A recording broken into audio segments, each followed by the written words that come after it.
الحمد لله رب العالمين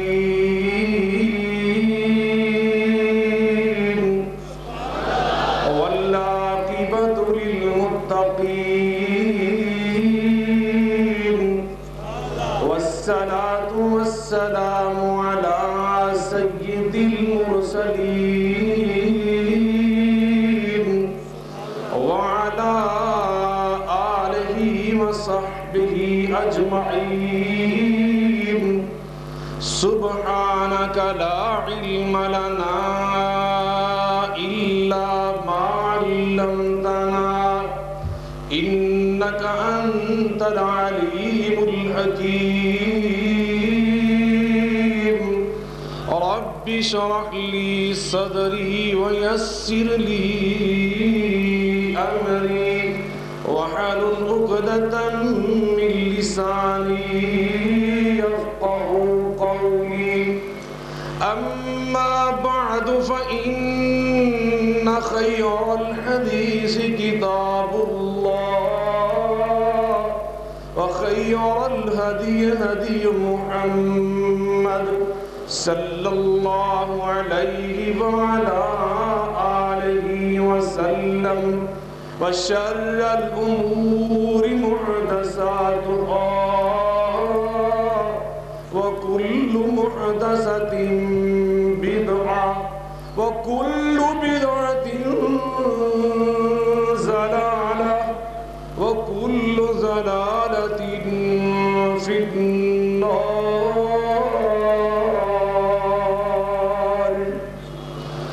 أعوذ بالله السميع العليم من الشيطان الرجيم بسم الله الرحمن الرحيم ومن أحسن قولا ممن دعا إلى الله ومن أحسن قولا ممن دعا إلى الله وعمل صالحا وقال إنني من المسلمين.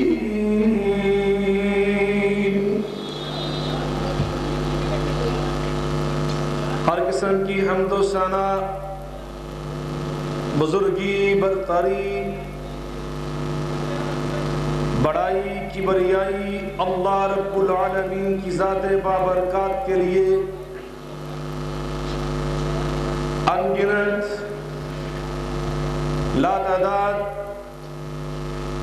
اور بے شمار درود و سلام سید الاولین والآخرین رحمت للعالمین صاحب قرآن پیغمبر آخر الزمان ہم سب کے ہادی اور رہنما جناب محمد رسول اللہ صلی اللہ علیہ وعلا آلہ وسلم کی ذات گرامی پر ہوں. علماء گرامی قدر بزرگان من برادران ملت میں سب سے پہلے اہل حدیث یوتھ فورس گجرانوالہ اور ان کی سرپرستی کرنے والے مرکزی جمعیت اہل حدیث گجرانوالہ کے ذمہ داروں عہدیداروں کو دل کی گہرائیوں سے مبارکباد پیش کرتا ہوں جن کو اللہ تعالیٰ نے یہ توفیق عنایت فرمائی کہ آج انہوں نے یہ روح پرور دل آویز اور پر رونق کانفرنس کا انعقاد فرمایا. میں اللہ تعالیٰ سے یہ دعا کرنا ضروری سمجھتا ہوں کہ جن نیک مقاصد اور پاکیزہ اہداف کے حصول کے لیے اس کانفرنس کا انعقاد کیا گیا ہے۔ اللہ رب العزت اپنے فضل و کرم کے ساتھ وہ مقاصد پورے فرمائے۔ ابھی یہاں مجھ سے قبل جماعت کے محقق عالم دین حضرت مولانا حافظ زبیر احمد علی زئی صاحب سے نہایت بصیرت آمیز، ایمان افروز، عالمانہ فاضلانہ خطاب سن رہے تھے، جس میں انہوں نے تحریک اہل حدیث سے وابستہ آپ خوش نصیبوں کو دل کھول کر خراج تحسین پیش فرمایا۔ خود آپ کو آپ کا تعارف کرایا، آپ کو آپ کی اپنی پہچان کرانے کی کوشش فرمائی، آپ کے مناقب اور فضائل قرآن حکیم اور حدیث شریف کی روشنی میں بیان فرمائے، اور آپ نے بخوبی جان لیا کہ لا تزال طائفۃ من امتی علی الحق، کہ نبی کریم علیہ السلام نے جو فرمایا تھا کہ میری امت میں سے ایک جماعت تسلسل کے ساتھ ہمیشہ حق پر رہے گی، آپ نے علی وجہ البصیرت جان لیا کہ اس روئے زمین پر اگر کوئی ایسی جماعت موجود ہے، کوئی ایسا پاک باز انسانوں کا گروہ موجود ہے، تو وہ اہل حدیث کا گروہ ہے۔ لیکن میں ابھی سوچ رہا تھا، اپنے ذہن میں کچھ اور سوچ کے آیا تھا، لیکن ان کی گفتگو سے میں نے ضروری سمجھا آپ سے عرض کروں کہ جب ہمیں یہ پہچان حاصل ہو چکی ہے، ہم اس حقیقت کو جان چکے ہیں کہ اس پوری روئے زمین پر کتاب اللہ نے جو عقیدہ، جو نظام زندگی، کتاب اللہ نے جو تصور حیات پیش کیا ہے، وہ صرف اور صرف آپ حضرات کے پاس ہے۔ جب آپ نے اس حقیقت کو پہچان لیا کہ حدیث اللہ کے قرآن کو بھی کہا جاتا ہے، سنت رسول کی پہچان کا یہی طریقہ ہے، اللہ کے فرمان کا نام بھی حدیث ہے، رسول اللہ علیہ السلام کے فرمان کا نام بھی حدیث ہے، اور اہل حدیث آپ ہیں۔ آپ کے علاوہ دنیا میں جو لوگ ہیں، اب ان کی فکر،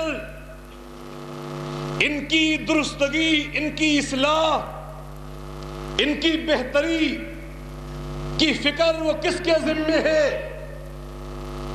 ان کے عقائد میں، ان کے نظریات میں، ان کے اخلاق میں، ان کے معاملات میں، ان کے طرز عبادات میں جو خامیاں، جو نقائص پیدا ہو چکے ہیں، ان کو درست کرنا، ان کی اصلاح کرنا۔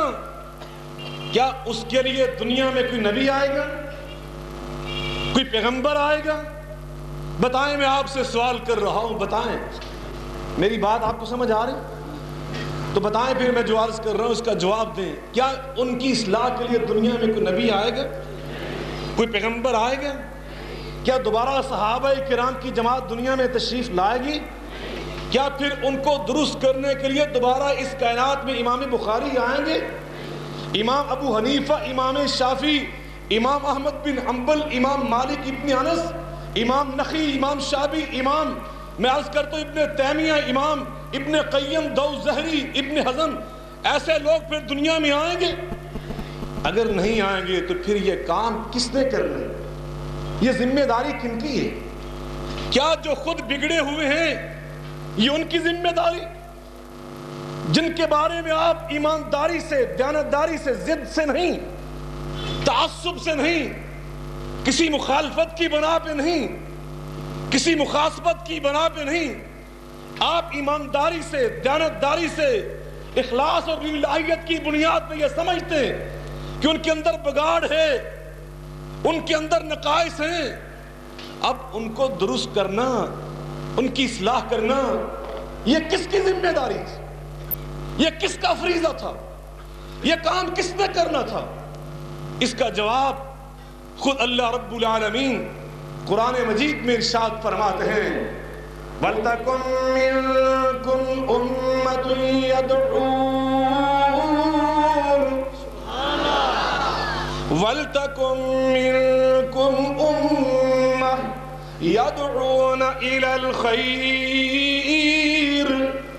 يَدْعُونَ إِلَى الْخَيْرِ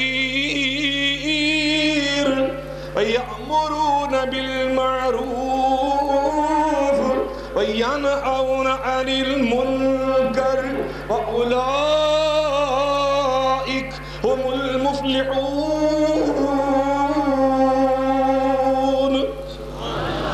اللہ فرماتے ہیں یہ آپ امت ہیں، آپ میں ہمیشہ ایسے لوگ یہ رہنے چاہیے جو یہ دعوت دیتے رہیں، جو خیر کی دعوت، بھلائی کی دعوت، علم کی دعوت، تربیت کی دعوت، اصلاح کی دعوت، نیکی کو فروغ۔ جس عمل میں اخلاص نیت نہ ہو اور اتباع سنت نہ ہو وہ نیکی نہیں ہوتی۔ نیکی کو فروغ، برائیوں سے روکنا، یہ کام آپ لوگوں نے کرنا تھا، یہ آپ کے ذمہ تھا، لیکن یہ کام، یہ اتنا عظیم کام ہے، اللہ تعالیٰ ایسا کام کرنے والوں کے بارے میں 1400 سال پہلے سے اعلان کر رہا ہے، وَمَنْ أَحْسَنُ قَوْلًا مِّمَّنْ دَعَا إِلَى اللَّهِ وَمَنْ أَحْسَنُ قَوْلًا مِّمَّنْ دَعَا إِلَى اللَّهِ وَعَمِلَ صَالِحًا وَقَالَ إِنَّنِي مِنَ الْمُسْلِمِينَ۔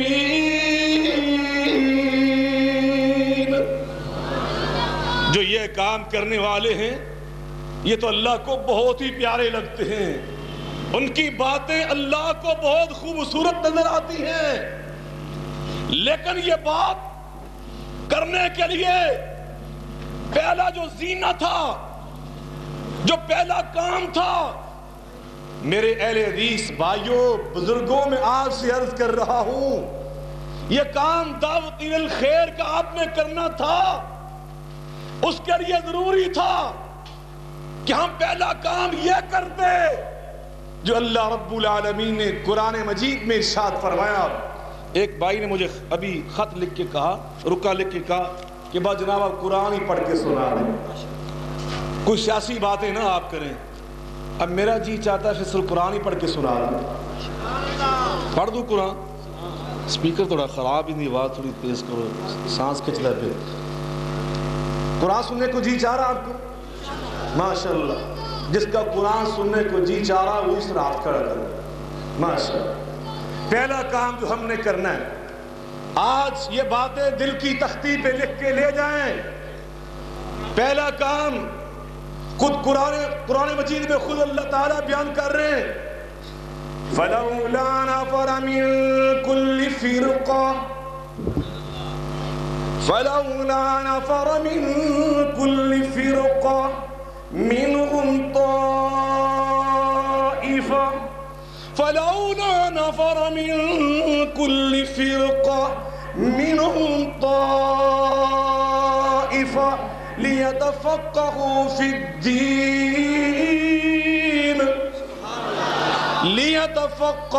فِي الدِّينِ وَلِيُنذِرُوا قَوْمَهُمْ اذا رجعوا الیہم لعلہم یحذرون،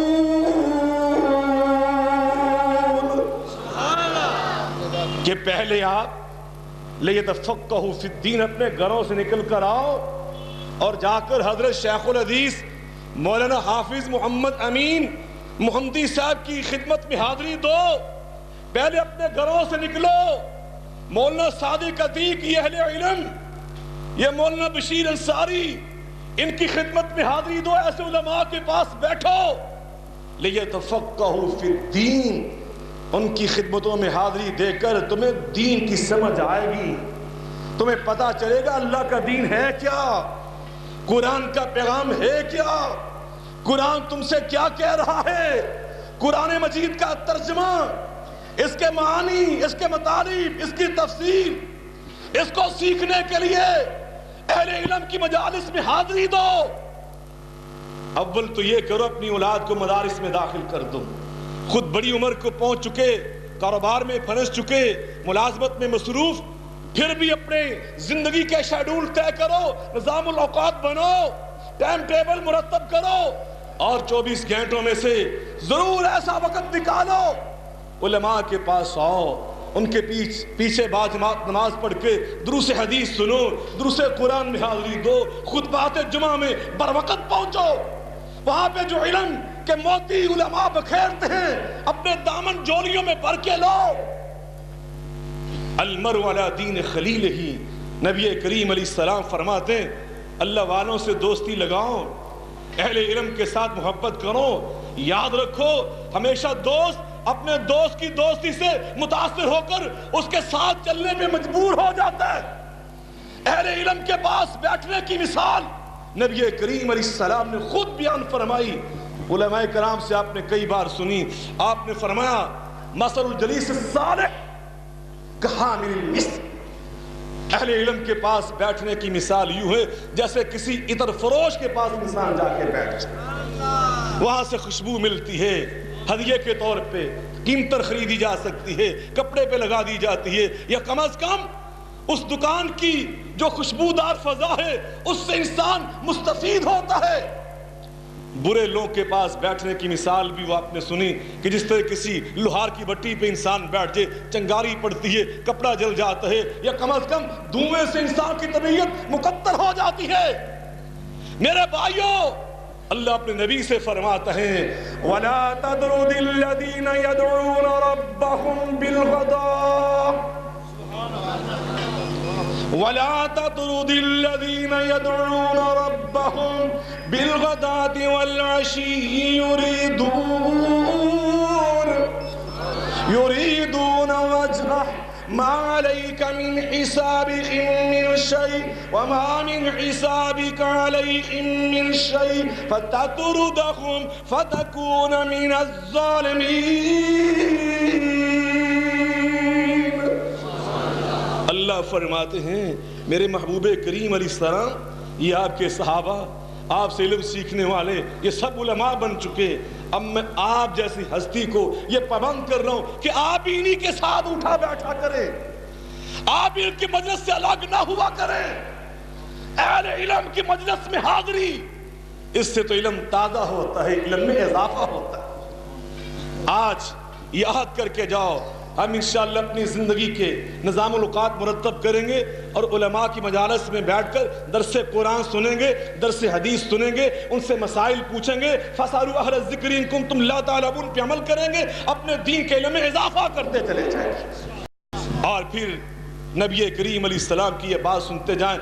آپ نے فرمایا مَن يُرِدِ اللَّهُ بِخَيْرٍ يُفَقِّهُ فِي الدِّينِ، اللہ جس کے ساتھ بلائی کا ارادہ کرتا ہے اس کو دین کا علم عطا فرما دیتا ہے، اللہ اس کو دین کی سمجھ بوجھ عطا فرما دیتا ہے. ضروری نہیں ہے بلغوا عنی ولو آیا، ضروری نہیں انسان جامعہ اسلامیہ سلفیہ، جامعہ اسلامیہ، جامعہ محمدیہ، جامعہ اسلامیہ سلفیہ نصر علوم سے فارغ التحصیل ہو، مدینہ یونیورسٹی سے ڈگری لے کر آئے تو پھر ہی تبلیغ کر سکتا ہے. نبی کریم علیہ السلام فرماتے ہیں بلغوا عنی ولو آیا، اگر ایک آیت کا علم بھی تمہیں مل چکا ہے اس کی تبلیغ کرنا تمہارے اوپر فرض ہو چکا ہے. لیکن اس کا مطلب یہ نہیں کہ زندگی بھر انسان اسی علم کے اندر ہی رہے. اپنے علم میں اضافہ کرنا ہمارے اوپر فرض ہے. آگے بڑھو, اللہ سے دعا کرو جو نبی کریم علیہ السلام خود دعا کیا کرتے تھے نبوت کی ہاتھ اٹھا کر, رب زدنی علما, یا اللہ میرے علم میں اور اضافہ کرتے, یا اللہ میرے علم میں اور اضافہ کرتے.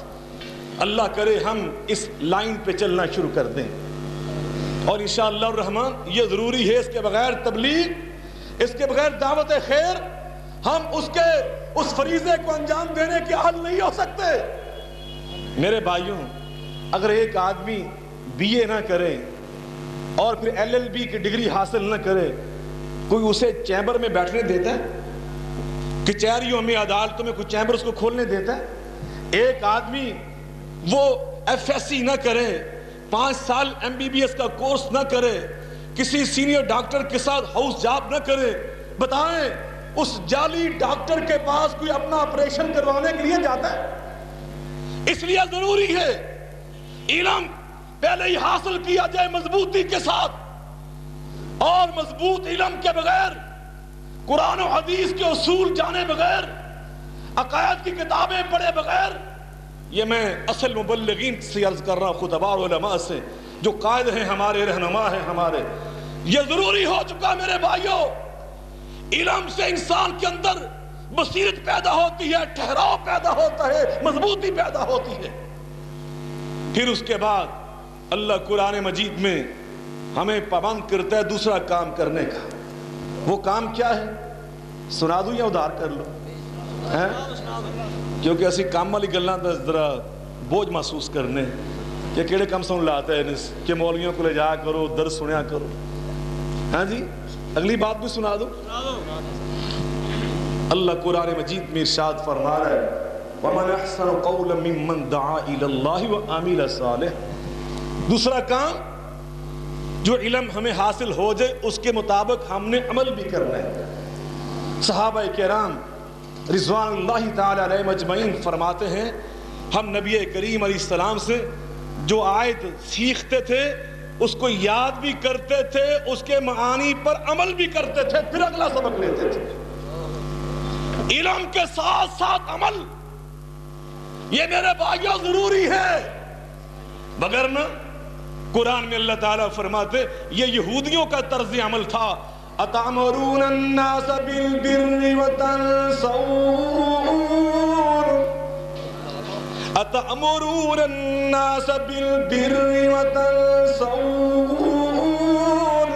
وَتَنْسَوْنَ أَنفُسَكُمْ وَأَنْتُمْ تَتْلُونَ الْكِتَابَ. اور ہمیں فرمایا, یا ایھا الذین آمنوا لم تقولون, یا ایھا الذین آمنوا لم تقولون ما لا تفعلون, کبر مقتا عند اللہ ان تقولوا ما لا تفعلون. اے ایمان والوں, ایسا طرز عمل مت اختیار کرو کہ جو تم خود عمل نہیں کرتے دوسروں کو اس کی دعوت دیتے ہو, جن چیزوں سے لوگوں کو روکتے ہو خود ان کا ارتکاب کرنا شروع کر دیتے ہو. لا تنہا عن خلق وتأتی مثلا عار علیک اذا فعلت عظیم.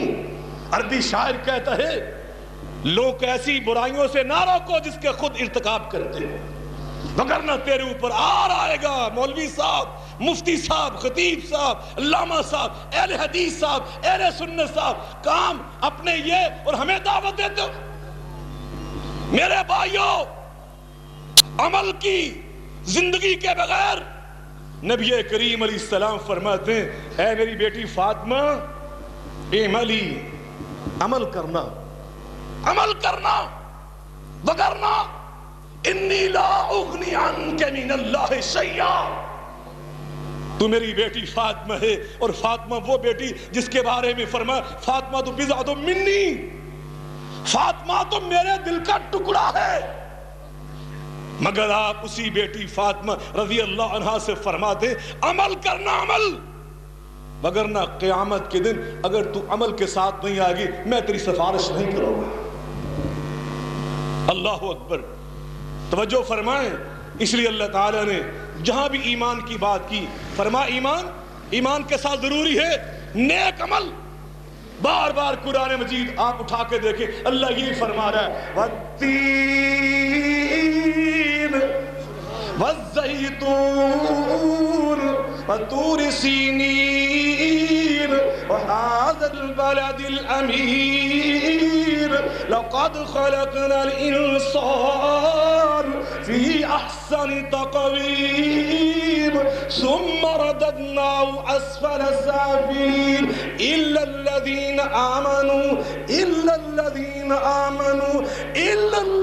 آمنوا وعملوا الصالحات إلا الذين آمنوا وعملوا الصالحات فلهم أجر غير ممنون۔ اللہ فرماتے ہیں ہلاکتوں بربادیوں سے وہی بچ سکتے ہیں جو ایمان کے ساتھ ساتھ نیک عمل بھی کرتے ہیں۔ إلا من تاب وآمن إلا من تاب وآمن وعمل عملا صالحا فأولئك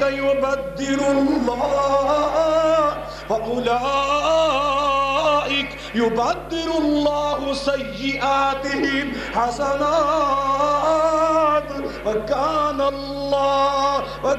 الله غفورا رحيما۔ عمل صالح یہ تو ضروری ہے میرے بھائیوں۔ ایک اہل حدیث کے لیے کتنا ضروری ہے جو یہ سمجھتا ہے اصل عقیدہ تو میرے پاس، اصل دین تو میرے پاس۔ میرے بھائیوں حضرت نے آپ سے جو بات کہی دل کی تختی پہ لکھ کے لے جاؤ۔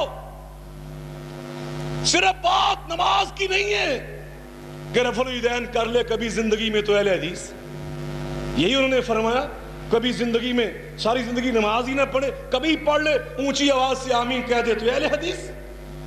ہر چیز ایسا نہیں ہے۔ ایک اہل حدیث کا مطلب یہ ہے وہ عقیدے کے لحاظ سے اور عمل کے لحاظ سے، اور عمل میں عبادات بھی ہیں، عمل میں معاملات بھی ہیں، عمل میں اخلاقیات بھی ہیں۔ جب تک وہ ان تمام امور میں کتاب و سنت کی تعلیم کی پیروی نہیں کرتا وہ صحیح اہل حدیث نہیں ہوتا۔ کیوں علماء کرام میں غلط کہہ رہا ہوں؟ ایک سود کھانے والا، ایک سودی کاروبار کرنے والا وہ 1000 بار رفع الیدین کرے میں اس کو اہل حدیث نہیں مانتا۔ اپنے بیٹے اور بیٹی کی شادی پر ہندوؤں کی ساری رسومات پوری کرنے والا آپ اس کو جو مرضی نام دے میں اس کو اہل حدیث نہیں مان سکتا۔ یہ تو قرآن کہہ رہا ہے، قرآن اللہ کا کیا فرما رہا ہے؟ أَرَأَيْتَ مَنِ اتَّخَذَ إِلَٰهُ هَوَاهُ أَرَأَيْتَ مَنِ اتَّخَذَ إِلَٰهُ هَوَاهُ أَرَأَيْتَ مَنِ اتَّخَذَ إِلَٰهُ هَوَاهُ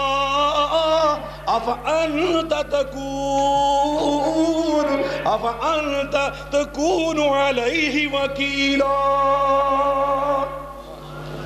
اپنی خواہش کی پوجا کرنے والا کہ دل نے کہا کہ بینڈ باجا ہونا چاہیے، دل نے کہا کہ اولاد کی بات ضرور مان لینی چاہیے، دل نے کہا یہ بیوی کی خواہش فرمائش ہے یہ ضرور پوری ہو جانی چاہیے، اور دل کی خواہش پہ عمل کرنے والا تم اسے اہل حدیث کہتے ہو، قرآن اس کو مشرک کہتا ہے، موحد بھی نہیں مانتا۔ کیا معیار تم نے بنائے؟ سود کھانے والا، رشوت کھانے والا، طائش عبد الدینار، طائش عبد الدرہم، طائش عبد الخمیسہ، طائش عبد الخمیلہ۔ نبی کریم علیہ السلام فرماتے قرآن کہتا ہے فَأَذَنُوا بِحَرْبٍ مِّنَ اللَّهِ وَرَسُولِهِ، جو سودی کام کرتا ہے وہ تو اللہ اور رسول کے خلاف اعلان جنگ کرتا ہے، اور تم کہتے ہو نہیں یہ چونکہ چندہ دے لیتا ہے، داڑھی ہے اس کی، حاجی ہے، ہر رمضان میں عمرہ کرنے جاتا ہے، رفع الیدین کر کے یہ نماز پڑھتا ہے، یہ اہل سنت سے جا کے پوچھو وہ کہتے ہیں جو ہاں یہاں پہ باندھ لے وہ پکا اہل سنت ہے، لیکن وہ سودی کام کرتا ہے، سودی اس کی فیکٹری، اس کی صنعت، اس کا کارخانہ، اس کی مل، ذرا اس کے معاملات جا کے دیکھو، وہ سارے سودی۔ نبی پاک فرماتے ہیں تائس عبد الدینار تائس عبد الدرہم، یہ عبداللہ نہیں ہے، یہ تو عبد الدینار ہے، یہ اللہ کی عبادت نہیں کرنے والا، یہ تو درم و دینار کی پوجا پاٹ کرنے والا، یہ اپنی جبہ و دستار کی پرستش کرنے والا۔ اب بتائیں میں آپ سے جو عرض کرنا چاہ رہا ہوں کہ ہم اہل حدیث ہیں اللہ کے فضل سے، ہیں یا نہیں؟ مل کے بولیں بلا فخر۔ ہمیں یہ بھی کہنا چاہیے ساتھ، نبی پاک یہ فرماتے تھے نا، اللہ نے مجھے یہ شان دی، مجھے یہ شان دی، لواء الحمد یومئذ بیدی ولا فخر وآدم ومن دونه تحت لوائی ولا فخر، مجھے اللہ نے یہ عظمت دی لیکن میں فخر سے نہیں کہہ رہا، تحدیث نعمت کے طور پہ کہہ رہا ہوں، اللہ کا شکر ادا کرتا ہوں۔ میں بھی یہ کہتا ہوں اللہ نے ہمیں اہل حدیث تحریک سے منسلک کر دیا، فخر سے نہیں کہتے، اللہ کا شکر ادا کرتے ہیں، لیکن اس کے لیے ضروری ہے اپنی ذمہ داری کا ادراک کریں، اور ذمہ داری کو ادا کرنے کے لیے جو تقاضے وہ پورے کریں۔ پہلا تقاضا علم، دوسرا تقاضا مل کے بولیں، ذرا مل کے کہہ دیں، ذرا زور سے کہہ دیں، بزا میں تم نصارہ ہو تمدن میں ہو نور، یہ مسلمان ہیں جن کو دیکھ کے شرمائے یہود۔ میں مدینہ یونیورسٹی میں پڑھتا تھا، میرے ہاسٹل سے مسجد نبوی کا راستہ 5 یا 6 منٹ کا تھا۔ راستے میں ایک دوست تھے لاہور کے، وہ فریجیں وغیرہ درست کیا کرتے تھے، اہل حدیث تھے جیسے ہمارے حدیث ہوتے کمزور بعض اوقات۔ اس نوجوان کی دو تین بھائی تھے، دو تین کی داڑھی نہیں تھی، پتلون بھی پہن لیتے تھے، سیڑھ بھی پی لیتے تھے، بال بھی ذرا ان کے اس طرح کے تھے۔ میں ایک دن اپنے کویتی اہل حدیث سلفی بھائیوں کے ساتھ ہاسٹل سے نماز پڑھنے کے لیے نکلا، مسجد نبی کی طرف پیدل جا رہا تھا۔ راستے میں انہوں نے مجھے دیکھ لیا، کوئی کام تھا، ایک مسئلہ پوچھنا تھا، انہوں نے مجھے آواز دی تو میں نے اپنے عربی ساتھیوں سے کہا آپ 2 منٹ رکے، میں ابھی آیا۔ میں ان کے پاس چلا گیا، وہاں سے فارغ کر واپس آیا، وہ کویتی مجھ سے پوچھنے لگے کون ہے؟ میں نے کہا یہ پاکستانی ہمارے اہل حدیث بھائی ہیں۔ آپ یقین جانیں ان کے قدم رک گئے اور مجھ سے حیرت سے کہتے کیا کہا تم نے؟ وہ نوجوان اہل حدیث ہے؟ میں نے کہا ہاں وہ اہل حدیث ہے۔ میں نے بڑی خوشی سے کہا، کہنے لگے سبحان اللہ، پاکستان میں اہل حدیث ایسے بھی ہوتے ہیں جن کی داڑھی نہ ہو، جو سیڑھ بھی پیتے ہو، جن کی وضاحت اس طرح کی ہو تم ان کو اہل حدیث کہتے ہو؟ تو میں یہ عرض کرنا چاہتا ہوں، ہم نے لوگ کو یہ جا کے دعوت دینا ہے، اس کے لیے ضروری ہے کہ ہم خود پہلے صحیح ہو جائیں۔ آپ اس کے لیے تیار ہیں؟ تیار ہیں آپ؟ مولانا نے آپ کو ایک حدیث سنائی، میں بھی ایک حدیث سنا دیتا ہوں۔ نبی کریم علیہ السلام نے فرمایا من احب سنتی فقد احبنی ومن احبنی کان معی فی الجنہ، جو میری سنت سے محبت کرتا ہے وہی اصل میں میرے ساتھ محبت کرتا ہے، اور جو اس طرح میرے ساتھ محبت کرتا ہے وہ جنت میں میرے ساتھ ہوگا۔ ذرا جو نبی کی سنت سے محبت کر کے اللہ کے رسول سے محبت کرنا چاہتا ہے وہ ہاتھ کھڑا کر کے اللہ سے وعدہ کرے، چلے ماشاءاللہ ماشاءاللہ ماشاءاللہ، 7 چہروں پہ ہاتھ پھیر لیں جیسے دعا کر کے ہاتھ پھیرتے ہیں۔ کوئی کمی نقص ہے تو درست کر لیں، اللہ سب کو توفیق عطا فرمائے۔ اتنے بڑے مجمع میں سے کوئی 2-4 اہل حدیث کھڑے ہو سکتے ہیں، یہ ہاتھ کھڑا کر کے کہہ سکتے ہیں انشاءاللہ ہم داڑھی رکھ لیں گے؟ ہیں کہ 2-4 اہل حدیث؟ ماشاءاللہ ماشاءاللہ ماشاءاللہ ماشاءاللہ ماشاءاللہ ماشاءاللہ، بچے کھڑے ہو رہے ہیں، کوئی سیانا بھی کھڑا ہو جائے، ماشاءاللہ سبحان اللہ، بچے یہاں کے تیز لگتے ہیں۔ اور کوئی 2-4 بندے ہاتھ کھڑے کر کے وعدہ کر لو کہ انشاءاللہ اللہ ہماری یہ کمی جو ہے اللہ تعالیٰ پوری کر دے، ماشاءاللہ اللہ قبول فرما۔ اللہ میں سمجھتا ہوں یہ ہماری کانفرنس کا حاصل ہو گیا۔ تیسری بات، اب اس دعوت کو ہم نے آگے پھیلانا ہے، لیکن کیسے پھیلانا ہے؟ قرآن نے جس طرح فرمایا، قرآن مجید میں اللہ اپنے نبی کریم علیہ السلام سے فرماتا ہے کہ میں نے آپ کو دعوت دینے والا بنا کر بھیجا ہے۔ کیا دعوت کیا کرنے والا بنا کے بھیجا ہے؟ قرآن کہہ رہا ہے یا ایھا النبی، یہ آیت مولانا ربانی صاحب بھی پڑھیں گے انشاءاللہ اپنے پیارے سے انداز سے۔ قرآن کی خوشبو الگ الگ ہے نا، یہ قرآن کی عظمت ہے، ہر کوئی پڑھتا ہے اپنے انداز سے پڑھتا ہے، خوشبو بڑی عجیب آتی ہے۔ یا ایھا النبی انا ارسلناک شاہدا ومبشرا ونذیرا یا النبی انا ارسلناک شاہدا ومبشرا ونذیرا وداعیا الی اللہ وداعیا الی اللہ بإذنہ وسراجا منیرا. ہم نے آپ کو داعی الی اللہ بنا کر بھیجا لیکن پابند کر دیا. اللہ نبی سے فرما رہا ہے ہم نے آپ کو پابند کر دیا. کیا؟ ادعو الی سبیل ربک بالحکمہ والموعظۃ الحسنہ. آپ نے اللہ کی دعوت دینی ہے تو حکمت کے ساتھ. کس کے ساتھ؟ ذرا زور سے بولیں. گل بری تو نہیں لگ دی پئی؟ یہ قرآن دی بات. مولانا نے فرمایا کہ ہمارا تو شیوا یہ ہے ادھر تم صحیح حدیث پیش کر دو, تم 14 سال کی بات کرتے ہو, ہم 14 سیکنڈ بھی بوجھ سمجھتے ہیں. یہ اعلان کرتے ہیں اذا صار حدیث فهو مذہبی. سبحان اللہ. صحیح حدیث ادھر سامنے آئے.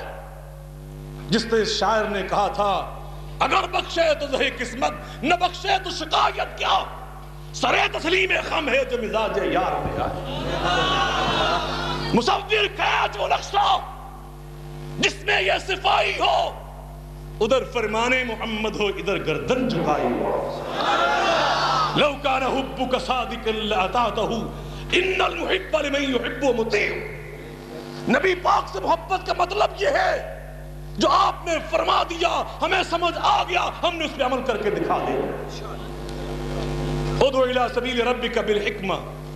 اللہ اپنے نبی سے فرما رہا ہے آپ نے اللہ کی دعوت دینی ہے لیکن حکمت کے ساتھ اور ایسی واز کے ساتھ جس میں حسن ہو, خوبصورتی ہو. اور وہ خوبصورتی کس میں ہوتی ہے؟ سیدہ ام المومنین عائشہ صدیقہ رضی اللہ عنہا فرماتی ہیں الرفق لا يكون في شيء الا زانه ولا ينزع من شيء الا شانه. جس بات میں نرمی ہوتی ہے وہ بات اللہ کے ہاں خوبصورت شمار ہوتی ہے, اور جس بات میں سختی آ جاتی ہے اللہ اس کو بس صورت بات شمار کر لیتے ہیں. اللہ اکبر. اللہ دو نبیوں کو فرعون جیسے انسان کے پاس بھیج رہا ہے, فرعون جیسے حکمران کے پاس. ذرا قرآن سے پوچھو اس سے بڑا مجرم کو دنیا میں آیا جس نے یہ کہا کہ انا ربکم الاعلی, سب سے بڑا رب تو میں ہوں, اللہ رب میں ہوں. اللہ اس کے پاس دو مولوی نہیں, دو نبی, دو پیغمبر, دو رسول علیہ السلام کو بھیجتا ہے اور دونوں سے فرماتا جناب موسیٰ جناب ہارون علیہ السلام سے اذهبا الی فرعون فإنه طغى. ہے وہ سرکش فرعون, تبلیغ کرنے جاؤ اس کے پاس لیکن پابند ہو اس لب و لہجے کے. کس کے؟ فقولا له قولا لینا. جا کے تقریر کیسے کرنی بتائیں. اہل حدیث میں آپ سے پوچھنا ہے, مثال میں دیتا ہوں. اگر کبھی آپ دریا کے کنارے یا کسی نہر کے کنارے پہ سیر کر رہے ہیں پٹڑی کے اوپر, اچانک آپ کی نظر پڑے کہ ایک آدمی اس میں ڈوب رہا ہے, اپنی غلطی سے اس کا پاؤں پھسلا وہ اس میں ڈوب رہا ہے, آپ کے پاس اس کو بچانے کے لیے کپڑا ہے, کوئی رسہ موجود ہے اتفاق سے, تو آپ کیا کریں گے؟ خیر خائی کے ساتھ آگے بھاگیں گے, جا کر کبھی کپڑا پھینکنے کی کوشش کریں گے, اس کو آواز دیں گے, کچھ نہ کچھ آپ محنت کریں گے کہ یہ اللہ کا بندہ بچ جائے, میرا محلے دار ہے یا میرا رشتہ دار ہے, میرا پڑوسی ہے, میری برادری کا یا ویسے اللہ کی مخلوق میں سے ایک بندہ ہے. یہی ہم کریں گے نا. جی اس طرح نہ کریے کھلو کے اتھا کہیے وہ انا سی تو اور تیرے نظر نہیں سی آنا, وہ عقل دی ہم نے آنکھا دی ہم نے. ہم یہ باتیں کریں, ہم ایسا کریں گے تو میں سمجھتا ہوں ہم ظالم لوگ ہیں, ہمارے اندر خیر خواہی نہیں ہے. خیر خواہی ہو, چاہے اس کی غلطی تھی وہ اپنی غلطی سے گر گیا یا خود اس نے چھلانگ لگا دی جہالت سے خودکشی کرنے لگا, ہم اگر خیر خواہ ہیں, ہم اگر عقل مند ہیں, اگر ہم باشعور ہیں تو یقیناً ہم اس کو بچانے کی پوری کوشش کریں گے. نبی پاک نے یہی تو مثال دی تھی نا اپنی, کہ میری اور تمہاری مثال ہی ہے کہ تم آگ کے گڑھے میں چھلانگے لگانا چاہتے ہو, میں تمہیں کمر سے پکڑ پکڑ کے بچانا چاہتا ہوں. حتیٰ کہ اللہ کو خود یہ کہنا پڑا فَلَعَلَّكَ بَاخِعٌ نَفْسَكَ عَلَىٰ آثَارِهِمْ إِن لَّمْ يُؤْمِنُوا بِهَٰذَا الْحَدِيثِ. اہل حدیث کہتے ہیں انگریز، اور قرآن 1400 سال پہلے یہ بات کر رہا ہے فَلَعَلَّكَ بَاخِعٌ نَفْسَكَ عَلَىٰ آثَارِهِمْ إِن لَّمْ يُؤْمِنُوا بِهَٰذَا الْحَدِيثِ أَسَفًا۔ میرے محبوب اگر یہ ایمان نہیں لاتے تو ان کی بدقسمتی ہے، آپ تو اپنا کام خیر خواہی سے کر رہے ہیں، کہیں آپ ان کی فکر میں اپنی صحت ہی نہ خراب کر لیں۔ مجھے آپ کی صحت کا فکر ہے، میں صرف 5 منٹ اور آپ کے لوں گا، بس 5 منٹ گھڑی پہ دیکھ لیں، صرف 5 منٹ، اور اس کے بعد اجازت چاہتا ہوں، میں نے بات لمبی کر دی۔ حضرات میں آپ سے یاد کرنا چاہتا ہوں، اللہ نبیوں کو پابند بنا رہا ہے، بات کرو نرمی کے ساتھ، تقریر کرو حکمت کے ساتھ، تبلیغ کرو اچھی گفتگو کے ساتھ، پھر نتیجہ کیا نکلے گا وہ بھی قرآن نے بیان کر دیا۔ قرآن نے بیان کیا فَبِمَا رَحْمَةٍ مِّنَ اللَّهِ لِنْتَ لَهُمْ فَبِمَا رَحْمَةٍ مِّنَ اللَّهِ لِنْتَ لَهُمْ وَلَوْ كُنْتَ فَظًّا غَلِيظَ الْقَلْبِ لَانفَضُّوا مِنْ حَوْلِكَ فَاعْفُ عَنْهُمْ وَاسْتَغْفِرْ لَهُمْ وَشَاوِرْهُمْ فِي الْأَمْرِ فَإِذَا عَزَمْتَ فَتَوَكَّلْ عَلَى اللَّهِ۔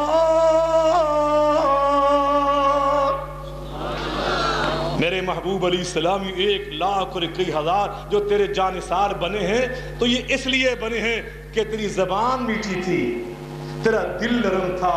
اگر تیری زبان سخت ہوتی، ترش ہوتی، دل تیرا سخت ہوتا تو پھر کوئی کارواں سے ٹوٹا، کوئی بدگماں حرم سے، یہ نتیجہ ہوتا کہ کوئی کارواں سے ٹوٹا، کوئی بدگماں حرم سے، کہ میرے کارواں میں نہیں ہوئے دل نواز۔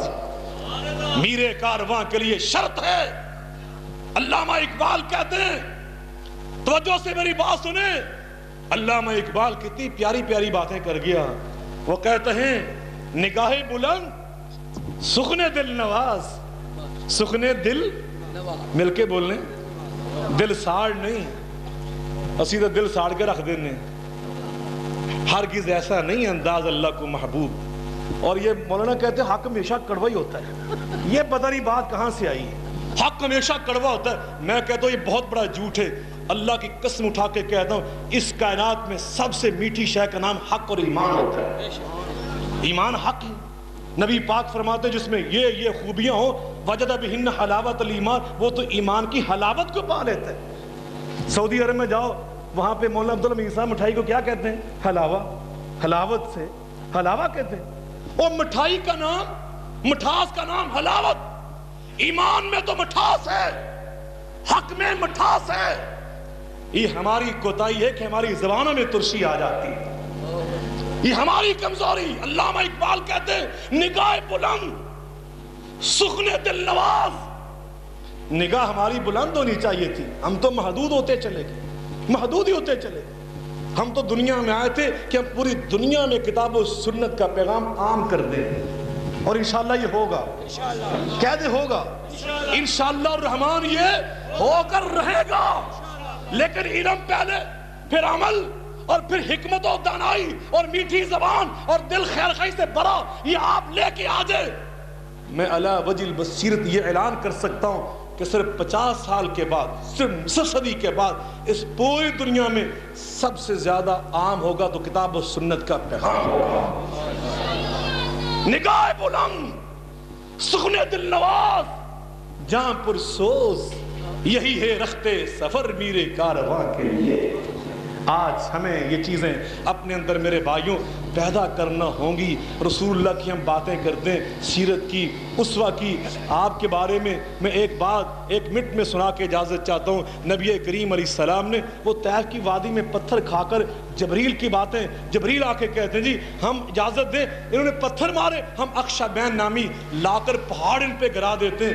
آپ نے جواب میں کیا فرمایا؟ لا بل اللہ ان یخرج اللہ من اصلابہم من یعبد اللہ وحدہ۔ نانا جبریل ایسا نہیں ہوگا، میں اللہ سے دعا کرتا ہوں یا اللہ جنہوں نے مجھے پتھر مارے ہیں اگر ان کی قسمت میں ہدایت نہیں تو ان کی آنے والی نسل کو توحید والا بنا دے. یہ خیر خواہی ہے, یہ جذبہ اپنے اندر پیدا کرو. پھر آ جاؤ طائف میں جاؤ.